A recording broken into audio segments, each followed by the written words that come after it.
Hey Carfathers, I'm happy to present that starting today we're going to have the new type of deck spotlights on the channel. However, this isn't where things are going to end, as we're working around the clock to improve the animation and visual aspects of these type of videos, so expect some major overhauls in the near future. But in the meantime, enjoy the video.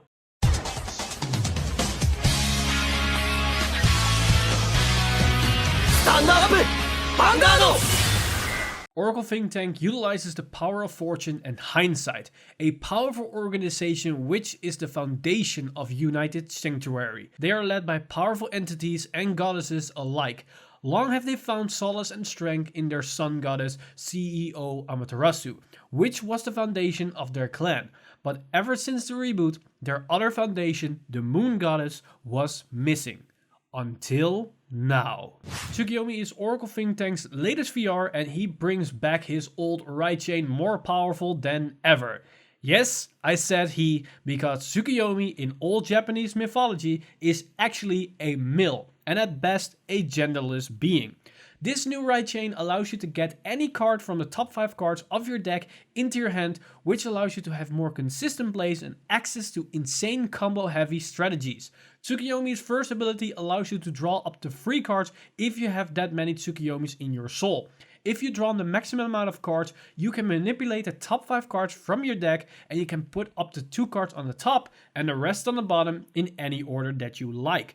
This skill allows you to not only fill your hand with more cards, but also increase the amount of triggers you will see, or in some cases set up potential combo plays. But you can also advance your Tsukuyomi stack with another group of cards.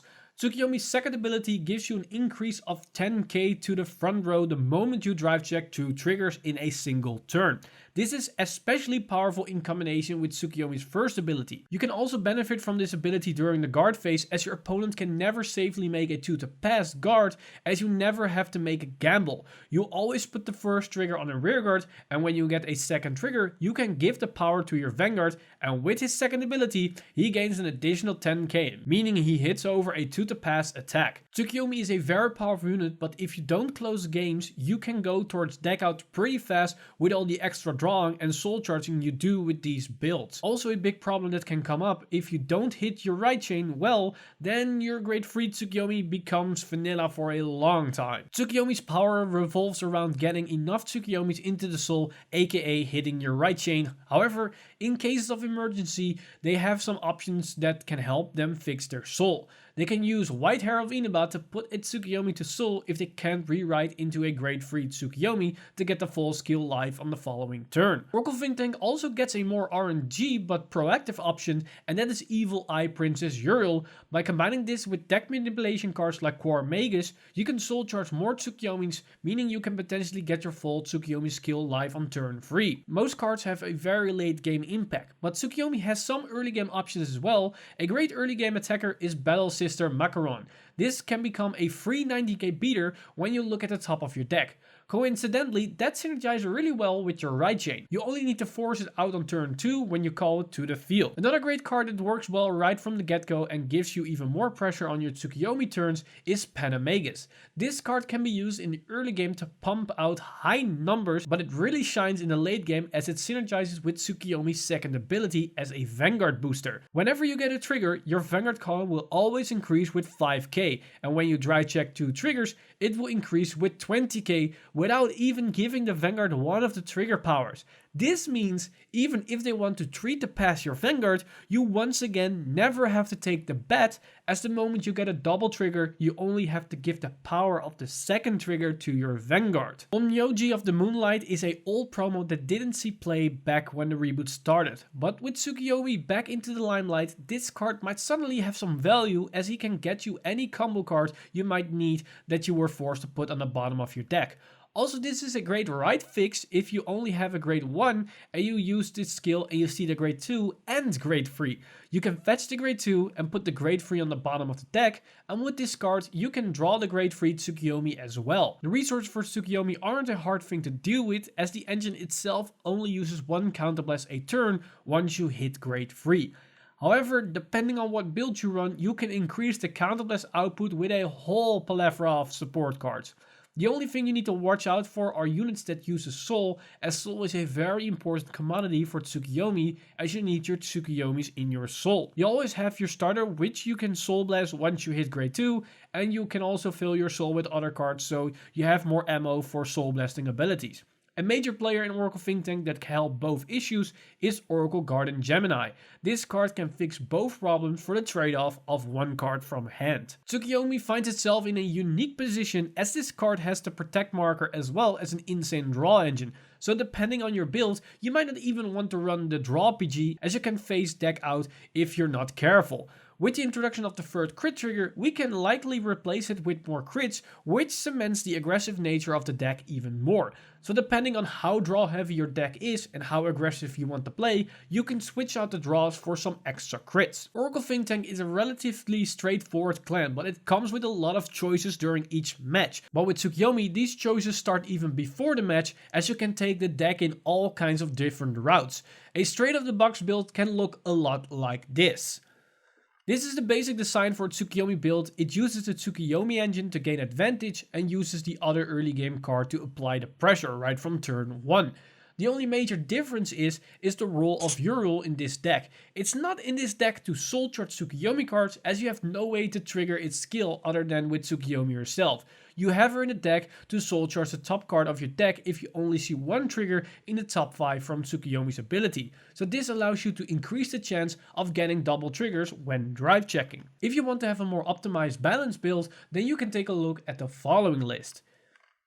You can see the basic cards that support the main Tsukuyomi line, but there are also some interesting choices concerning cards and grade distribution. First off, you have Amaterasu as a support unit. This is a great alternative right option if you fill the right chain, but at the same time it's also a great rearguard attacker that synergizes with Tsukuyomi. This is also the reason why it's chosen over Imperial Daughter, as that unit has no value as a rearguard unit. Victorious Deer is a quite obvious include in this list, as this is your main finisher that really cranks the power output of this deck to 11. Rectangle Magus is here for the early game as well as the consistency. It can trigger Amaterasu and it can help you get more Tsukuyomis to hand.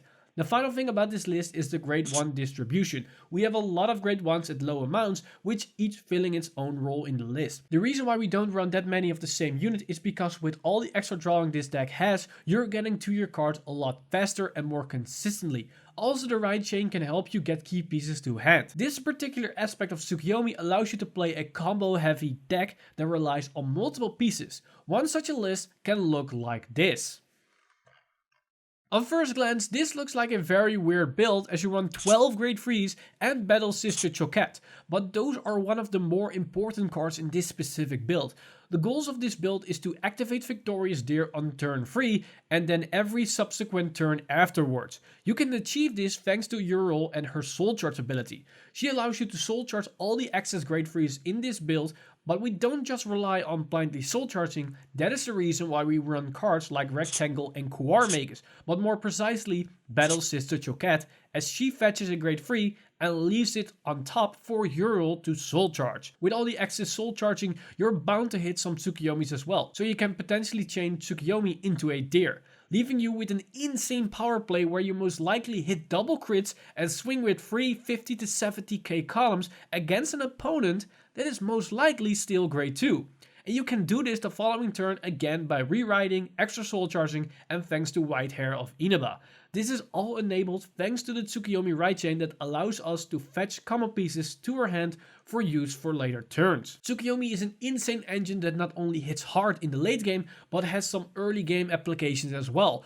Thanks to the mechanic of her right chain, she is not only capable of increasing the consistency of said right chain, but also enables high level strategies which weren't possible before. Tsukuyomi with all its strength does has a weakness and is none other than the right chain itself. If you miss one of the early rights, you miss out on a lot of potential, and more importantly, you might have a very weak late game if you can't recover the moment you ride Full Moon Tsukuyomi. So keep that in mind when deck building and playing the deck. The grade 1 Crescent Moon Tsukuyomi is your most important card in your opening hand. Second to that is the grade 2 Half Moon Tsukuyomi. Mulligan as many cards if you miss those cards, even Full Moon, as Full Moon is a useless card without the other twos.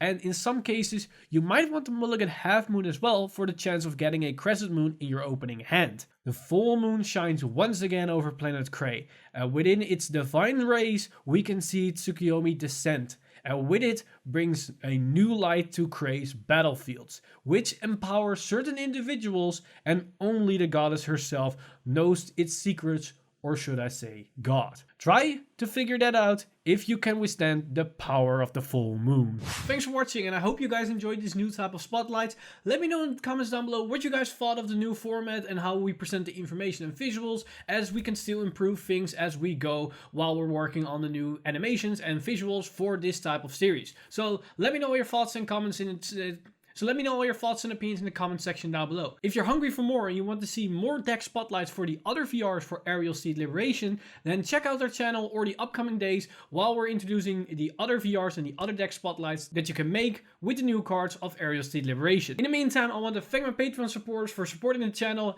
You guys make this all possible, so thank you for your direct support. If you do want to support the channel, then you can do that simply by subscribing and hitting the bell button to be updated for future videos, either by liking and sharing the videos. But if you want to support us directly, you can do that by going to our Patreon page at patreon.com/VanguardInsider and become a Patreon today.